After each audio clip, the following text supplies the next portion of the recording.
Assalamualaikum warahmatullahi wabarakatuh. Wah, Perkenalkan. Baik, pada pagi hari ini kami dari kelompok 3 akan menjelaskan tentang perjalanan pendidikan di Indonesia. Sebelum itu, kami memperkenalkan anggota kelompok kami. Yang pertama itu saya sendiri, Tania Angelia Putri sebagai moderator. Selanjutnya ada Mas Randy Armanda sebagai pemateri, Teh Rehmi Narsi sebagai pemateri, Kang Wandi Saputra sebagai pemateri, dan yang terakhir itu Teh Selvi sebagai pemateri. Baik, selanjutnya pada video presentasi ini kami akan menjelaskan 2 topik, yang mana yang pertama itu topik tentang perjalanan pendidikan Indonesia dalam perspektif Ki Hajar Dewantara. Yang kedua, topiknya itu tentang perkembangan kurikulum pendidikan nasional. Baik, yang untuk materi pertama itu tentang perjalanan pendidikan Indonesia dalam perspektif Ki Hajar Dewantara akan dijelaskan oleh Mas Randy Armanda. Kepada Mas Randy, dipersilahkan. Ya, terima kasih Teh untuk waktunya. Di sini saya Randy Armanda akan menjelaskan sedikit bagaimana gambaran filosofi pendidikan dalam perspektif Ki Hajar Dewantara. Ki Hajar Dewantara lahir dengan nama Raden Mas Suwardi Suryodiningrat atau yang memang saat ini kita kenal sebagai Ki Hajar Dewantara. Lahir pada tanggal 2 Mei 1889 yang saat ini kita biasa memperingatinya sebagai Hari Pendidikan Nasional gitu. Beliau sebagai bangsawan, beliau pernah mengenyam pendidikan di sekolah LS atau European College School dan kemudian melanjutkan beasiswa ke Sofia, namun karena kondisi kesehatan beliau yang kurang memadai, beliau tidak tamat. Kemudian setelah beliau kembali ke Jogja, beliau ini giat menjadi jurnalis yang giat mengkritik tentang kebijakan-kebijakan bangsa Belanda, begitu ya. Kemudian pada tahun kita menilik bagaimana perjalanan pendidikan di Indonesia. Bermula dari keresahan Ki Hajar Dewantara sendiri pada tahun 1889, Belanda melakukan politik etis atau politik balas budi dengan 3 fokus utama, yaitu pengairan, pendidikan, dan perpindahan penduduk. Namun bagi masyarakat pribumi khususnya, politik etis atau politik balas budi ini tetap mengekang bagaimana mereka tetap dijajah dan hanya diberikan pendidikan seadanya untuk memenuhi kebutuhan Belanda di berbagai aspek yang memang mereka butuhkan begitu. Kemudian setelah beliau ini aktif sebagai jurnalis, beliau bersama Dois Dekker dan Cipta Mangunkusumo mendirikan partai pertama yang aktif menyuarakan tentang kebebasan. Yang kemudian 3 serangkai ini khususnya aktif dalam mengkritik bagaimana kebijakan-kebijakan Belanda dalam pemerintahannya begitu. Karena kritik-kritik pedas ini, ketiga orang ini diasingkan begitu ya, diasingkan ke Belanda, dan di situ mereka tidak dalam perasingan. 3 serangkai ini tidak berhenti begitu belajar. Kemudian setelah pulang dari pengasingan, beliau mendirikan Sekolah Taman Siswa pada tanggal 3 Juli 1922. Di mana Taman Siswa ini berfokus pada pendidikan yang ditujukan kepada pribumi dengan menanamkan budi pekerti dan wawasan kebangsaan. Yang hingga saat ini Ki Hajar Dewantara punya semboyan yang memang digunakan dalam sistem pendidikan, yaitu ing ngarso tulodo, ing madyo mangun karso, tuturi handayani. Yang artinya ing ngarso tulodo di depan memberi contoh, kemudian ing madyo mangun karso di tengah memberi semangat, kemudian tuturi handayani di belakang memberi dorongan.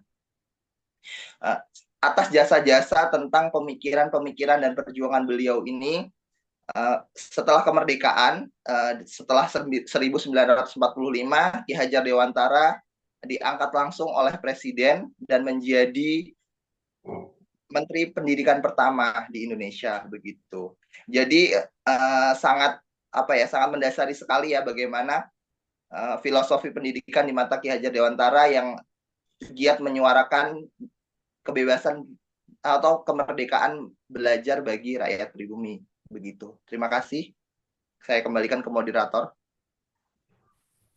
Baik, terima kasih kepada Mas Hedi atas pemaparan materinya tentang perjalanan pendidikan Indonesia dalam perspektif Ki Hajar Dewantara. Untuk topik selanjutnya, kami akan mempresentasikan tentang perkembangan kurikulum pendidikan di Indonesia yang dimulai dari kurikulum tahun 1947 sampai dengan kurikulum merdeka. Baik, yang pertama itu akan dijelaskan oleh Teh Reni Winarsi. Kepada Teh Reni dipersilakan. Terima kasih atas kesempatannya. Di sini saya akan menjelaskan kurikulum 1947, 1952, dan 1964. Di mana kurikulum ini merupakan tonggak penting dalam sejarah pendidikan di Indonesia. Yang pertama yaitu kurikulum 1947. Di sini lebih menekankan karakter dan kebangsaan daripada kemampuan kognitif. Kurikulum 1952 menyoroti hubungan mata pelajaran dengan masyarakat dan kompetensi guru. Sedangkan kurikulum 1964 fokus pada aspek akademik sejak SD dengan program Pancawardhana yang menekankan moral, kecerdasan emosional, dan kesehatan jasmani. Kemudian lahir kurikulum 1968. Ini lahir dari perubahan politik dan bertujuan membentuk manusia Pancasila sejati. Kurikulum ini menitik beratkan pada kecerdasan, moral, dan keyakinan beragama. Selanjutnya yaitu lahir kurikulum 1975 yang mengedepankan pembelajaran afektif dan efisien dengan memperkenalkan satuan pelajaran dan rencana pembelajaran. Terima kasih, saya kembalikan ke moderator. Baik, terima kasih kepada Teh Reni Winarsi atas pemaparannya. Selanjutnya, untuk perkembangan berikutnya akan dijelaskan oleh Mas Wandi Saputra. Kepada Mas Wandi dipersilakan. Selanjutnya diberlakukan kurikulum 1984. Kurikulum ini merupakan penyempurna dari kurikulum 1975, menekankan pada pendekatan keterampilan proses dengan konsep belajar aktif siswa. Perubahan ini memerlukan adaptasi bagi guru dalam mengajarkan siswa. Selanjutnya adalah kurikulum 1994. Kurikulum ini memberi penambahan pelajaran terutama muatan lokal. Pada praktiknya, banyak mendapatkan kritikan dari praktisi pendidikan hingga orang tua karena pembelajaran dalam kurikulum ini dianggap terlalu berat dan padat. Kemudian dilakukan pembaruan kurikulum yaitu kurikulum 2004. Kurikulum 2004 menggunakan pendekatan kontekstual dan keterampilan, di mana sekolah diberi kuasa untuk menyusun, lalu mengembangkan komponen kurikulum yang mulanya berbasis materi menjadi kompetensi sesuai kebutuhan maupun kondisi sekolah serta peserta didiknya. Selain itu, kurikulum ini menekankan pada pembentukan karakter serta keaktifan peserta didik dalam belajar.